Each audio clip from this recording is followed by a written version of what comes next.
Good afternoon, guys, gals, and non-binary pals, and welcome to another exciting episode of Blether Together, coming to you live from our studios in Glasgow.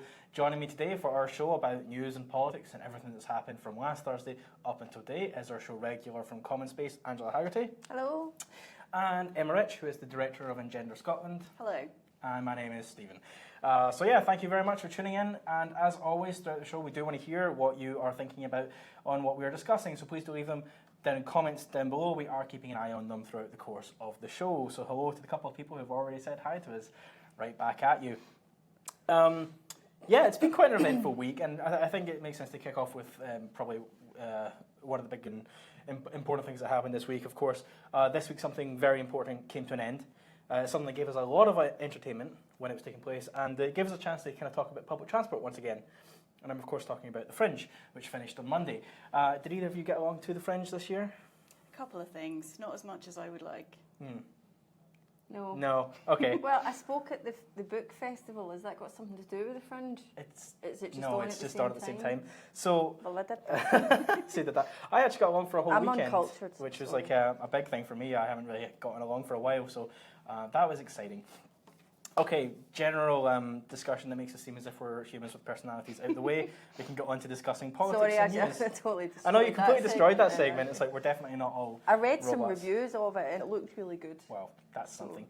No, of course, the kind of headline that's kind of caught everyone's attention this week is Kezia Dugdale has resigned as the leader of the Scottish Labour Party. Thank God, it was all getting a little bit quiet for a while there, wasn't it? I thought you were like Something really to talk grateful about. that Kezia had resigned there for a second. It's like, wow, that was Do you know, harsh. someone's going to edit that so that Just that's that all one you section. get. It's just me saying thank God. Yeah, but of course, then Kezia kind of came into the position back in 2015, a position that, quite frankly, nobody else wanted. It was right after the days of Jim Murphy, who, for a lot of people, had kind of come to represent everything that was wrong with the party. And of course, he had, in fact, inherited it from Joanne Lamont, who had also done a little bit of damage to it throughout the independence referendum. And then a little bit more after, when she resigned, calling it a branch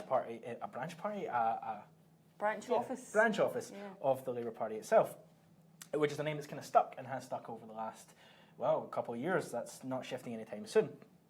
So when she kind of came into the role, it wasn't exactly going to be an easy ride, and now 2 years later she is now resigning for whatever reason she hasn't said, and we're not really going to speculate about any personal reasons today. Instead, we're going to be sort of discussing, I guess, what's coming next. To kind of kick off, Emma, do you think that Kezia's leaving the party in a better state than when she inherited it back in 2015? I do. I think the dynamics by which she came to lead the Labour Party are really quite interesting. And in the private sector, we call that a glass cliff in genderland. So it's often kind of like the glass ceiling. Often the moment when women are appointed to leadership roles is when everything seems terrible. And it's almost like, well, now's a moment when it's okay to have a woman in charge. But I do think that she has turned around the fortunes of the Labour Party. I think the reporting we saw from perhaps London-based media focused very much on the wider Labour Party dynamics and what was going on there. I'm not sure completely accurately, but there'll be arguments for decades to come about the extent to which the fortunes of Kezia became entwined with the fortunes of Jeremy Corbyn. So I think it's not quite clear to see where some of Labour's flourishing came from, but certainly I think she leaves it in better state than she found it. And do you think this was inevitable? I mean, we're talking about Jeremy Corbyn. Obviously, they've kind of had some clashes in the past. She backed Owen Smith for leader. She said that if Corbyn came into power, that Scottish or Labour would be left carping from the sidelines. Was this just an inevitable part of Corbyn becoming the leader of the Labour Party itself? Not necessarily, I don't think, because many people within the Labour Party, many MPs didn't see the general election turnaround under Corbyn coming, and many of them are now kind of quietly sneaking back towards him in a way that they wouldn't have been doing maybe a year ago. So I think there was a lot more scope than you might otherwise think for people who had previously opposed him to then jump aboard the Jeremy Corbyn team bus. But that said, practically speaking, Kezia didn't back him. She backed the other horse, and she's tried to keep Scottish Labour away from going full on Corbyn, I would say. And there's clearly a thinking within the party that that's the wrong strategy. So she's she doesn't have the full backing of her party, basically, to take it in the direction that she wants to take it. And she's not alone in that. Scottish Labour's been in turmoil for years. This is not something that's exclusive to her leadership. But I think given the general election result and realising that part of that Labour bounce was most likely down to Corbyn than it was down to Kezia Dugdale, then she seems to be accepting that maybe the party does. Maybe it is now time for the party to move in a different direction and for someone else to take it in that direction. And she's stepping back. And I think that's probably as gracious a thing really she could do given those circumstances.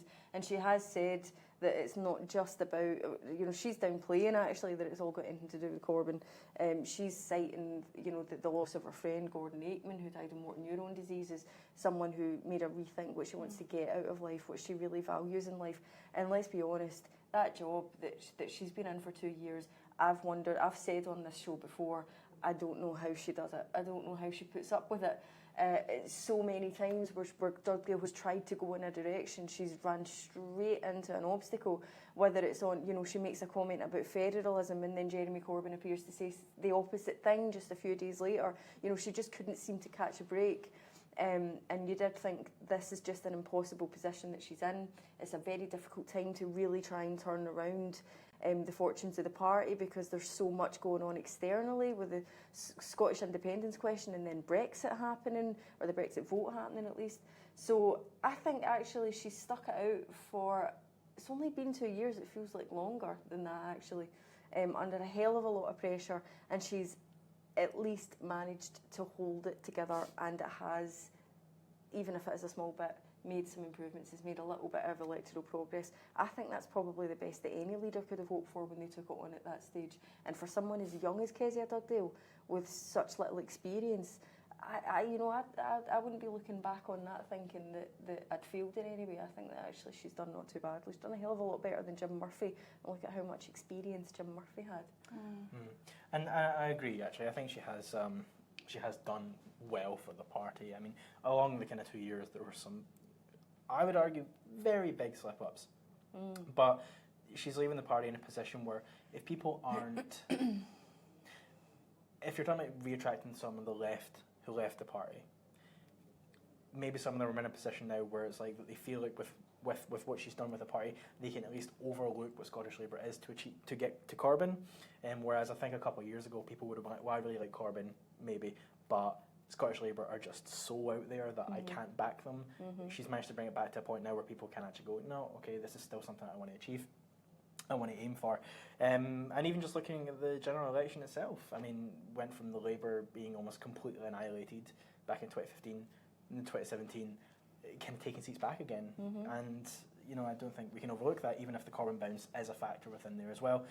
In time, I think she will be seen more kindly than maybe she is. Yeah, I agree. It's just, in hindsight, I think what you'll look back on with Kezia Dugdale is, I think there was some big there were some big slip-ups in terms of positions that the party's taken on certain things and can't seem to keep a coherent position. For example, Scottish independence has been one of those things. It's been very confused post-Brexit. It seemed as if there was softening and then there was hardening and then there was softening and there's been there has been a bit of back and forth. And the federalism plan, there's never really been anything solid actually in that. It's never been a costed set of proposals.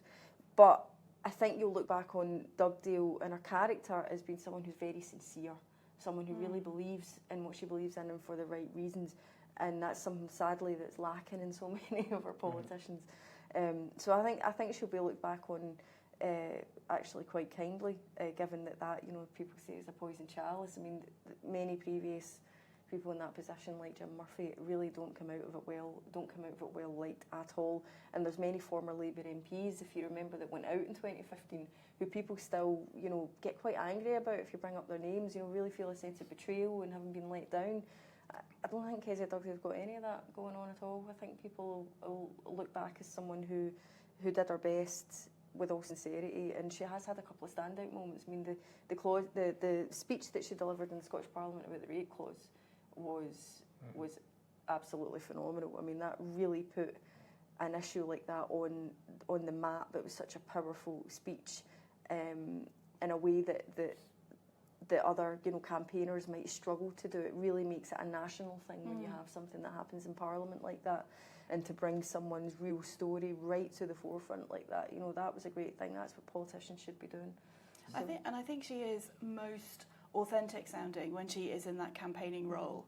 And I think the work that she did on childcare and the work that she's done on some other positions around equality and human rights, I think she sounded most resonant with people when she's adopted some of those positions. And I do think she is someone, as you say, Angela, who is loyal and has integrity. And I'm quite excited to see what she does next with herself, what position she takes up in Scottish public life. Yeah, I don't think we'll have seen the last of her. I mean, she's very young to take on that role, and I think, 5-10 years down the line from now, she may well return to something in the forefront of politics, and we'll see then what Kezia Dugdale might be capable of. So I don't think we've seen the best of it yet, actually. No, and it's interesting you bring up the discussion on the rape cause, because I would also argue that was probably Kezia's standout moment, in her couple of years, like that. That was her finest speech in Parliament. Absolutely, and not only her finest speech in Parliament, but given that some people do have very strong negative feelings towards the Labour Party, that speech still brought so many people together, and was like, actually, you know what, that was an incredible piece of just understanding and very well argued and very well handled, even to the point that when she actually talked about, or when the news broke that she was resigning from the position, a lot of the discussion online were people specifically talking about that moment in her career of that was a defining moment for her, and maybe moving towards something that involves that kind of level of passion after this could be a really strong move from her. I thought also an indicator of the extent to which violence against women and some of these human rights and equalities issues does bring politicians together across the political spectrum. And we've seen a lot of solidarity and working together of particularly women in the Scottish Parliament working on violence against women. So I saw Alison Thewlis immediately tweeted about that speech, as did many others, and some warm words from Nicola Sturgeon and from Ruth Davidson about her courage and leadership. So I think there are really nice moments of solidarity in what can sometimes be a very pugilistic environment for politicians. Okay, so if we're talking about some of, I guess, or what Kezia's strongest moments as well, I think we also need to sort of switch that around and have a discussion as well about some of the moments that probably led to this decision to resign. And for me, I'd probably say the strongest moment for that was something that happened quite recently, which was research from within the Labour Party itself showing that how Scottish Labour approached that last election campaign actively gave seats to the Conservatives away from them. That their focus on a second referendum, when in fact the Conservatives were in a stronger place to actually, in many eyes, to block that. The fact that they didn't run on Corbyn's manifesto but instead focused again on just a second referendum probably actively contributed to the growth in seats that we've seen for the Conservatives in Scotland, when historically they just haven't been getting seats here for quite a long time. And I can see that as possibly being part of ultimately this decision to resign from where she's at, because that is going to be a legacy of the Labour Party for the next 4 years in the Scottish Parliament, in the UK Parliament, of our contribution to May actually managing to stay in power, possibly off the back of how Scottish Labour campaigned. I think that could be an active contributor to why she ultimately stepped down from that position, and it's probably, in my eyes, one of the things people are going to remember for quite a while as well, on the negative side of her time as the leader of the Scottish Labour Party. It's odd though, because ultimately they did actually regain seats under Kezia Dugdale that they lost under Jim Murphy. So her record will show that she had a better performance than the previous leader did in Scotland. But then again, the previous leader in Scotland was Jim Murphy. I mean, like we've sort of talked about, to bring in the most divisive figure. She did bring in. Statistically, she did bring in more seats, but I mean, this is like research from within the Labour Party, or Scottish Labour Party itself, saying that their own campaigning was actively damaging to themselves and actively promoted another party in Scotland as a result. Yeah, I think that. I wonder if it's a bit of a stretch to say that it's all Kezia Dugdale's fault that the Tories picked up seats, because there's a lot more going on than that. I mean, there was an evolution of the unionist parties in Scotland that was inevitable after the independence referendum. The SNP's 2015 result was was incredible, was never going to be repeated. They were never going to take 56 out of 59 Westminster seats again. I mean, this is unprecedented. And at some point, when 55% of the population are unionist, they're going to adopt a unionist party. Now, the thing is that the Tories did command that line far better than Scottish Labour did. And Scottish Labour looked actually more like an echo of the Tories. And so I think the effect that that did then have was just to keep promoting the Scottish Tory line rather than actually create a distinctive line for Scottish Labour. That's where they struggled, and we've spoken about it so many times, that they couldn't come up with a really solid, coherent position on the union. They were kind of flitting between this, you know, the Tory line of being the absolute strongest for the union, but then also talking about federalism, and it just didn't, you know, people struggled really to get on board with that. So yeah, I think that the strategy was wrong. I think that it wasn't the right road to go down. But ultimately, they did still regain seats, so it's a little bit more complicated than just that. But again, as we would say, that's probably credited to the Corbyn bounce more than it is to the Labour strategy in Scotland. And if Kezia Dugdale accepts that that is probably true and steps aside, then, as I said before, that's probably the most gracious thing really in the position that she could do. And the legacy, I would think, if I was Kezia Dugdale, I'd be looking back on just thinking that the fact that she managed to keep the party together at a time when, you know, we really just thought there was absolutely no way back for Labour in 2015, to having a Scottish election, a local elections result that wasn't as disastrous for Labour as it was expected to be. And then a general election result that returned 6 more MPs than the 2015 one did. I think she'll not see it as too much of a disaster. There's also the fact that she did, this is the ironic thing actually, Kezia Dugdale, after Joanne Lamont, I mean, you mentioned that comment earlier about the branch office. I think Joanne Lamont did the Labour Party in Scotland a tremendous favour by saying that, because it made them address it. It made them address the fact that that this party was not really fit for purpose in Scotland. It had to adopt its own identity. It had to figure out what it actually is for. And Kezia Dugdale, I think one of the things to her credit is that she has tried to keep that autonomy, and she's fought with the UK Labour Party a little bit more to keep that independence. The ironic thing now is that many Labour supporters in Scotland want the opposite. They want everyone to just adopt the Corbyn way of doing things and see Corbyn as the leader. And I'm not sure that the appetite is there for a much more individual, sort of almost separate party in the way that Ruth Davidson successfully managed to do actually with the Scottish Tories, where somehow, maybe not so much recently, she's been held to account for a little bit more, but she's managed to keep the Scottish Tories sort of the brand separate from the worst of the UK Tory policies, and she's somehow kind of got away with that. Whereas Labour, it's still not really figured out exactly where those lines are, where those boundaries are, I don't think. Maybe that's something that the next leader's really going to need to take on and try and develop further, whoever that may be. Do you think this is something that Kezia's managed to address in that period of time, over the last 2 years, of trying to assert the Labour Party or the Scottish Labour Party of having its own unique identity? I think we've definitely seen a shift. I mean, from the perspective that Engender has on the world, we look obviously at women's equality and the question of gender.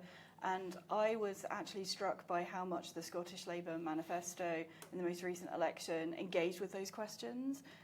So I think everything is always more complex than the headline story we would want to tell about it. But I do think that this question of identity, as Angela says, is very much a work in progress. So speaking of identity, that ties in nicely to the next question I want to discuss, which is a little bit about who the next leader of the Scottish Labour Party is going to be.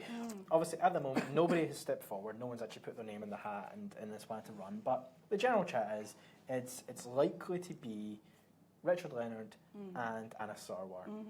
And if we're discussing the identity of the party, I can't think of a more striking image of Anna Sarwar, the Blairite, on the right, and Richard Leonard, steeped in a history of trade unionism, relative newcomer, sort of older guy who came out of nowhere. This is really familiar. In the Labour Party, over on the left, and if people are having to have this discussion about like which direction they're going to go, I mean, there it is. If you're talking about the identity, the future of the party, between those two, if that is the two who ultimately come forward, that's the discussion the Scottish Labour Party is actually going to be having. And I think it's a discussion that it seems like it's probably going to be more, I guess, black and white than it was the last time they were discussing who would lead the party. The interesting thing was Severin Carell from The Guardian tweeted the other night that Anna Sarwar's favourited among the Corbynites in the party. No and I thought, what? But then I noticed that, some news articles recently that when Corbyn was up campaigning in Scotland, who was there by his side? Anna Sarwar. Now, I think Sarwar's a manoeuvrer. He's a politician. He knows what he's doing. He knows how the game works. Does Anna Sarwar? And I reckon that he has, he's not been... if you think about Anna Sarwar, you can't really plot him on the whole Corbyn war. His name doesn't really come to the fore in the way that maybe other people who'd really put their views on the line does. And I think he's probably just sort of stayed a little bit on the sidelines, watched what's happening, and he will move in whatever direction the party is moving, which certainly isn't a Corbyn direction. So you might look at him as traditionally, he's one of the MPs that lost the seat in 2015. A lot of people celebrated when he did. He came back in as a list MSP in the Scottish Parliament. He stayed relatively quiet since then, but I think he'll absolutely fancy himself as a leader. And I think if anyone could rebrand themselves from a kind of Blairite, more right-wing side of the party, someone like Anna Sarwar would probably have the kind of savvy to do it. So it'll be interesting to see whether he go, because what we've seen previously with this stuff is actually you've had, much more proud Blairites on the right of Labour staking their claim as that is the direction to go in. I don't think we'll have that with Anna Sarwar. I think he will actually move in the direction that he thinks is the one that's most likely to win it, and that seems to be the Corbyn direction. But you see, I guess I don't know. It's all speculation. That Sarwar's voice hasn't been particularly any one area or another. I mean, I think you probably argue that for most things with Anna Sarwar, because he's always sort of been a little bit to quote Hamilton, that hit musical of the moment, with Aaron Burr's whole talk less, smile more politician of just kind of in the background, just drifting along and going with the wins, no matter what opinions they might have.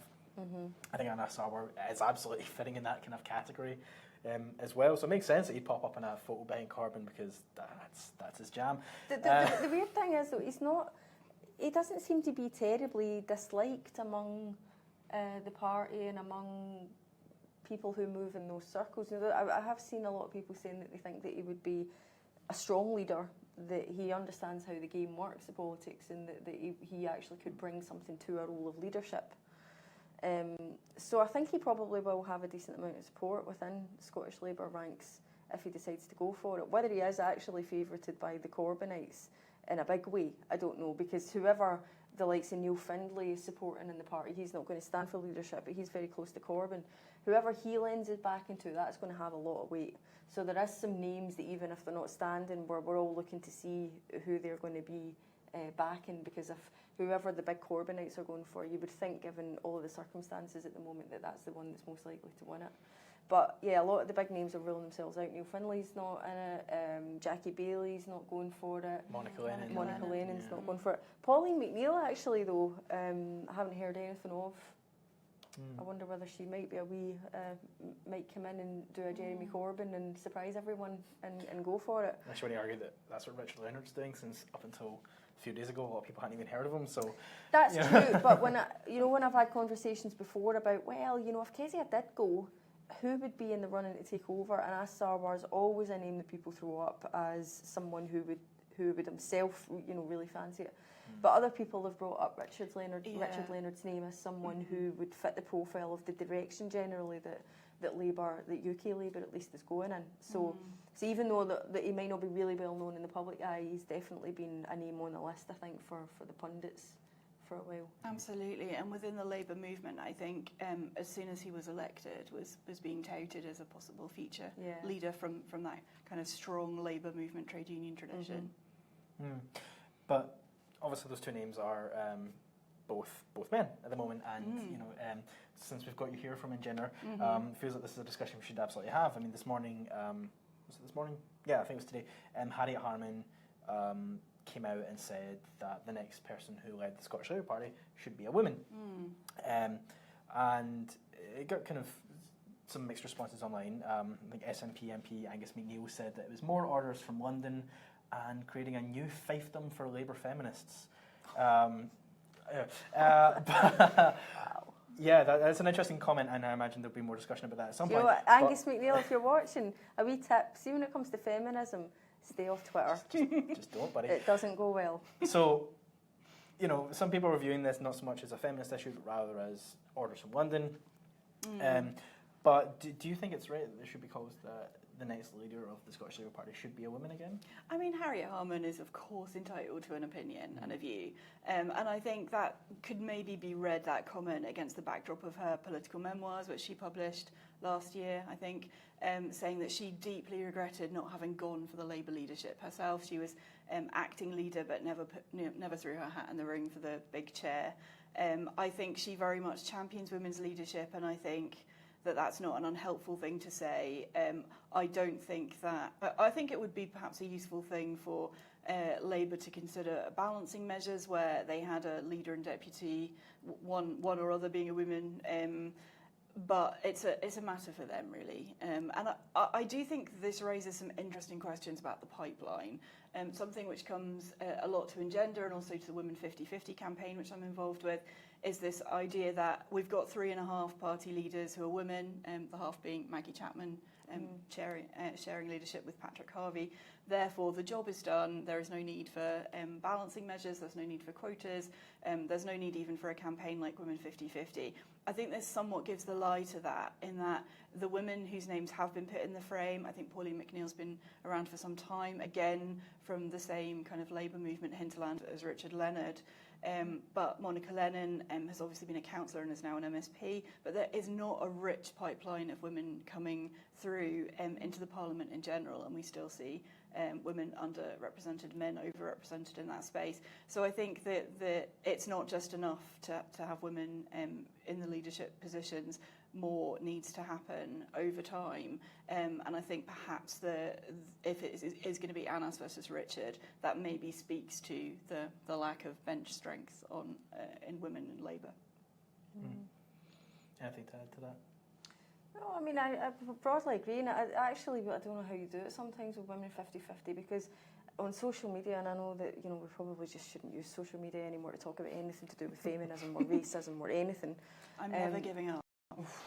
But I mean, some of the attitudes that you get back from, you know, particularly around quotas, and I understand why the idea of it is controversial. I understand there are some legitimate views about why people might think that it could result in something negative that was never intended. That's fair. That's, you know, fine. You can debate that. But some of the views that you get back from people that really, honestly, truly believe that if women were smart enough, they would already be there. And you're you know, that everything should be on merit. You're thinking, do you really believe that we have half a population of women and half a population of men, but women have just not been smart enough to get there? That's a really terrifying thing, is that actually we're still, you know, when you think you've made progress and then you realise that some people are still way back there on their attitudes. I think if there's one thing I would want to get into the minds of everyone on quotas, is that they increase meritocracy, they don't undermine it. But certainly you're right, Angela, that's a lot of pushbacks that the Women 50-50 account gets. Talat Yaqub is the person who is at the firing line of all of that, not me. So she should take credit for her immense patience, really. Oh, she's incredibly patient on social media. I mean, I lose my temper within a couple of tweets. So I think it's a lack of understanding of how sexism or racism or any kind of system that is institutionalised, and that's kind of a lack of understanding around that, which usually is where the why should we have quotas kind of thing often comes from. It just feels like a really exhausting fight sometimes, I think, though. It is. Because you have to constantly be repeating the same arguments and pointing out the same statistics and saying, look at the Parliament, look at the Parliament historically. Clearly women are underrepresented. And I think there's just sometimes a sense of banging your head against a brick wall. So all respect to women's campaigners for doing it, because it is absolutely exhausting. Well, if you would like some positive feedback instead of something negative at the moment, we do have a message from Kirsty Strickland who says that you should be the next PM. Let's just get you into that position right now. I'm not sure that seat is open. I don't think that's open at the moment. I would but, be, we can begin the campaign right now. reviewing Brexit, though, if that was my first day. Okay, so the next stages for the Scottish leadership campaign, we'll find out shortly. We don't really know the timelines yet. We don't really know who's running yet. Actually, we don't know anything. We've managed to spend a good 31 minutes there talking about wildly speculating, and we could all turn out to be horrendously wrong. Or we could have called it all right, and this will be a legendary programme. Yeah.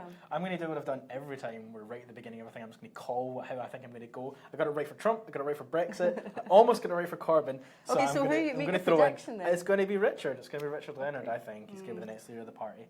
I think that's where the betting money is just now, actually. But it'll be interesting because I'm going to go with Pauline McNeill. Just because that that's so unlikely that if that turns out to be right, then, It'll be inspired insight. But I think, just to kind of wrap up this section really quickly, I think for me what I find really interesting about the entire thing is that the parallels between Momentum and the Scottish independence movement are, I think there's a lot of strong parallels there about both are movements of people who were kind of inspired to discuss what their country could be. And when we're looking at Scottish Labour, if we're assuming that the people who were inspired in that similar wave of momentum have already gone off to the independence movement, are there enough of them around in Scottish Labour to push for the kind of Corbynite, to push for Richard Leonard? Well, you don't think that they'll move back, though? I mean, I think some already that's a did question as well. in the Maybe general they have, and maybe they will continue to. I don't think that people we'll kind of see. of that mindset see them as a choice that they have to make. I don't think it's a case of either you have Scottish independence or you have a Corbyn-led Labour. I think some people believe that they can absolutely balance those two things, that they can want a Corbyn-led Labour for the UK because it's better for everyone in it, but at the same time still see independence as being ultimately the direction that Scotland's got to go in. Now, I know we can argue day and night about what all that means electorally and the detail of it. And people will. And people will, and they do. But idealistically, it's not impossible to hold that position and hold that position. We need to understand that. Many people will feel that way. And I would argue the same as well. But I think certainly some within the independence movement feel backing Labour in any capacity or backing a party that they see to be one that is in support of the union is ultimately detrimental to the cause of independence. And that's a question. Unless some of the more indie-minded momentum people make moves to change that.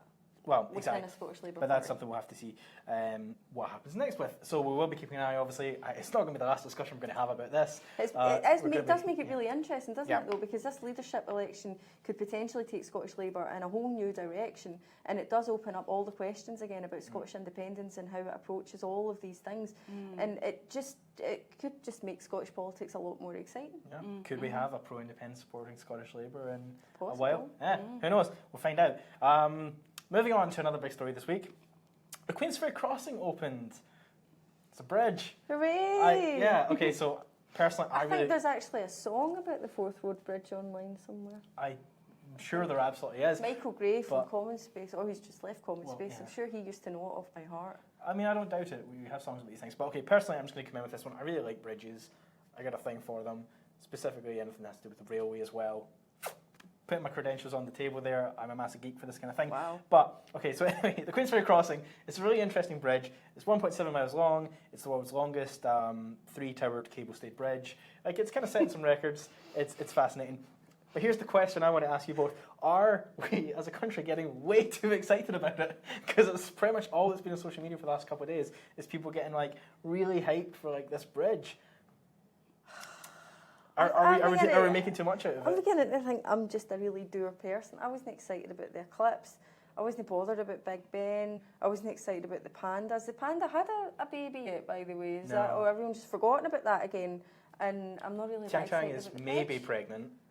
We're waiting to find out. Pandas are very inscrutable when it comes to the path to reproduction. So I don't know. I mean, I appreciate this actually as something really cool. It is a big deal. But it's a bridge. I think it's a very beautiful bridge. I maybe follow different people on social media because my crew were talking about other things as well. But I think it was genuinely quite exciting and moving, and there's some symbolism there, connecting land masses and. Yeah, I like the fact that there's loads of people. There's people coming from abroad to walk over it for the first time, if they've already done it or they're going to do it, and loads of school kids. Are all going to be part of that as well, and that's something that they'll remember. And because it is actually, as an infrastructure projects go, it is a big deal, and it should be a feel-good thing for a country to be able to unveil a big bridge like that, and everyone's happy. So I'm not being too dour about it, but it's unless you're a bridge enthusiast. See, if I was a bridge enthusiast like you, Stephen, I imagine this would be like a Christmas. red letter day. Bridges are great, but I think I was more excited by the baby boxes, the sight of those rolling out to people. Yeah, I I thought was that was- quite a fan of the yeah. baby baby boxes are good as well. They I'm are. not going to put one above the other here. I think we maybe need to reorient what we think about when we talk about infrastructure. And we were delighted when the First Minister a few years ago, before she was the First Minister even, was talking about childcare as infrastructure. And I think that is also the kind of infrastructure project Scotland could be really proud of. Yeah, Universal childcare, free at the point of use. Absolutely. Even when discussing infrastructure, people have actually questioned whether it was a good way to spend the money, like rather to invest more into infrastructure based around car travel instead of focusing more on public transport.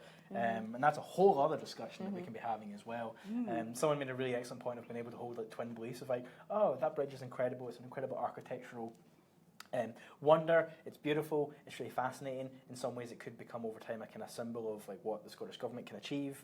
On the other hand, it's just more roads. Why aren't we investing in, like you say, like other kind of infrastructure to do with baby boxes or to do with public transport or any other area? You know, it's like you can kind of hold both beliefs simultaneously. You definitely can. Yeah. And that's where I'm going to take my position from as well.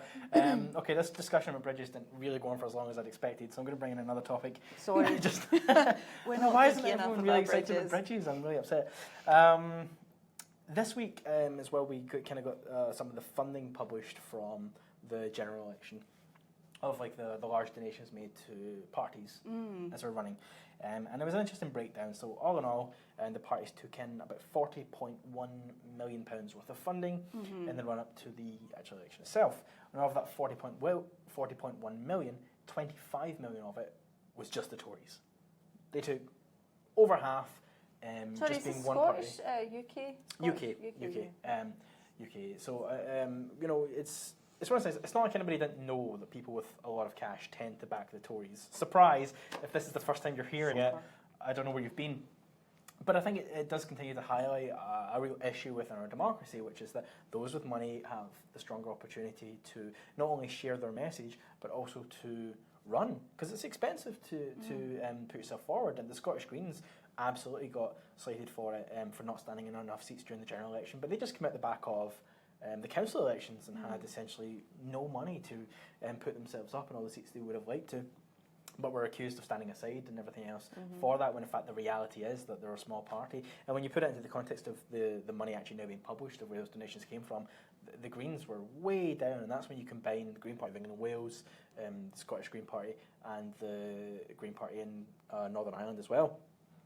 So, I mean, yeah, this definitely highlights a real issue, but at the same time, I don't really know what the solution could possibly be to it. That's the tricky thing, is how do you fix it? I mean, I do think that now is a good moment to do that before we tip potentially down the slide towards a state like America, where efforts to try and close the door after the horse has bolted are just completely ineffectual, and money and all of its forms is being treated as speech. And I think we've seen the hugely distorting impact that's had on American politics. I was really struck by the reporting that Adam Ramsey and Peter Gagan did for The Ferret on, it was The Ferret, wasn't it? On the money flowing through Northern Ireland. Where, Open Democracy. Open Democracy, where reporting requirements are even more minimal and you can obscure the funding source. And it seemed just unbelievable amounts of money from a UK perspective were flowing through Northern Ireland.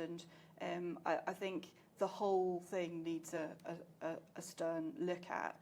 As to some other kind of issues which I think are treated as marginal sometimes. So we've got in Scotland a fund for disabled candidates to get access to money from a central pot where that they need to spend because of their disability.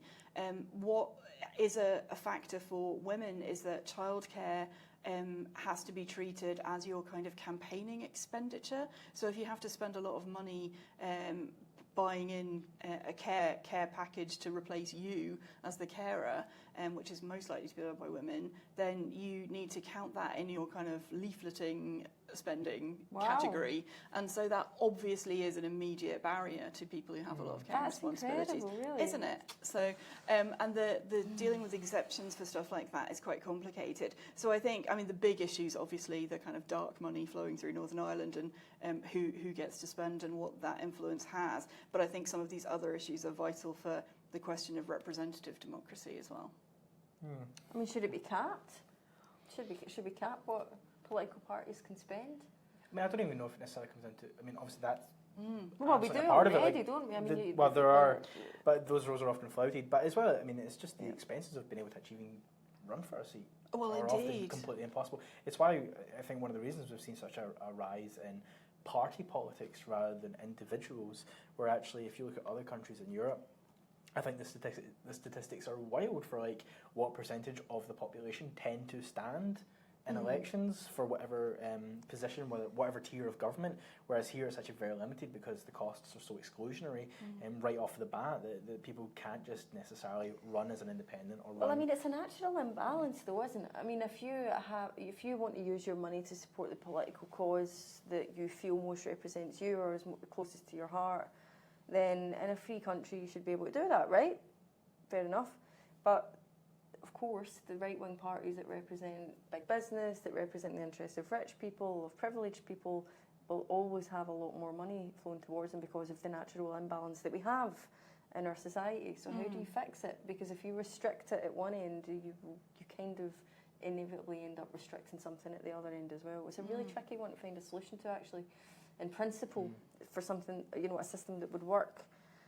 That would improve representation or access. It's not even about representation, it's just access to being able to represent something when you don't have the funds that big businesses are going to have. Is there some other way of redistributing money to ensure access to representation? I don't know.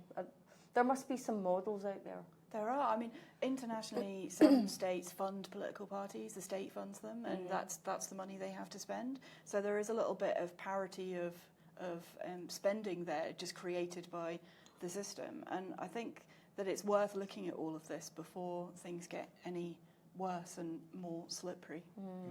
Especially if we're about to start sliding out certain legislations and maybe discussing what structures we're going to be putting back in place now seems a good as time as any. Absolutely. But the Tories are in power right now, so I wouldn't expect I wouldn't expect any big changes on this. Well, as Adam and Peter pointed out, the Minister is empowered to list all of the donations that have been made in Northern Ireland and has so far declined to do so. Exactly. Okay, it's starting to bring us towards the very end of the show. So we've got about a minute left, so I'm going to wrap up with some humour for you all. And if anybody has any ideas and wants to drop a comment in there as well, please do. This week there was a news item that caught my eye that I just found really amusing, which was that some people on the left had said, as you do, don't kiss Tories, just don't do it. For the good of everyone, you shouldn't make out with Tories. And Tories responded amazingly. There was a full op-ed piece written about this, which basically boiled down to the reason that people don't want to make out with me is because they're so intolerant of my views, as opposed to making a judgment call about that person based on their character, which most of us would probably arrive at that position, which is, if you've got a bad personality, I don't want to make out with you.